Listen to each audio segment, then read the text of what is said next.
Gotcha. Now, what exactly are set-asides?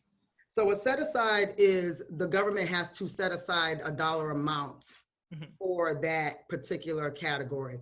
Women owned, veteran owned, service disabled veteran owned. They have a program called 8A, which is kind of similar to a minority set aside, and that's one of the highest of them. Hub zone, if your business happens to be in a hub zone area, then they have to obligate, I think it's 3% for that one, Mhm. in order to meet their obligations.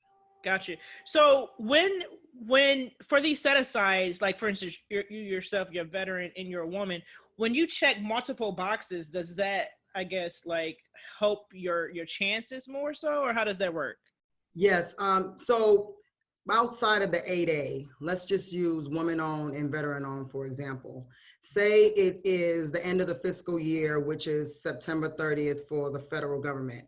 They're scrambling trying to spend a certain amount of money because they have to spend it, or else whatever they don't spend is not going to be allotted to them for the next fiscal year starting October 1st. So they say, oh my goodness, we didn't set aside any contracts for women owned. Oh, we didn't set Wow. enough away. We didn't set aside enough money um, for veterans. So me having multiple boxes, I'm fulfilling multiple needs that they may have, which they usually don't fulfill all of their obligations as far as the set asides.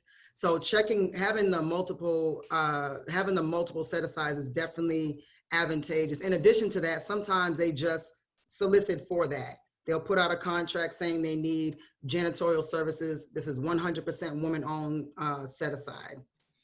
Wow. So when you say 100% owned, that company can't have any male co-founders or anything like that. Like it has to be. They can have, well, it has to be 5149, and also Okay, so majority.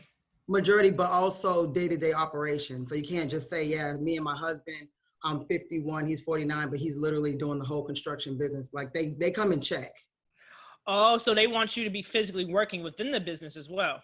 It's little parameters in there, like if you do all the payroll and you have 100 employees, that's a significant amount of operations. So Mhm. maybe your husband, for example, does all of the grunt work with the workers, but you're doing every single thing else administratively, then that's equivalent. Gotcha. So you mentioned that not every office actually utilizes their set asides or their obligations or honor them. So with that, if that's the case, do they just lose that money, or does that go to companies that's not necessarily eligible? How does that work? Um, Kind of apples and oranges. They're supposed to meet it. Now, does every single agency meet it every single time?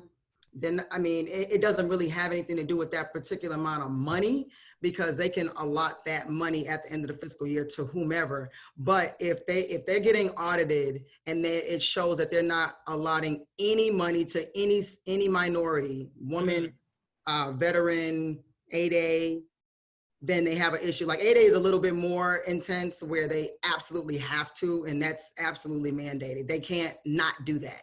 But because of that, because 8A is such a special program, they usually will meet that. But it doesn't really have anything to do with the money, but for like auditing purposes or karma, ethic purposes, then they will not fulfill that. If that makes, Gotcha.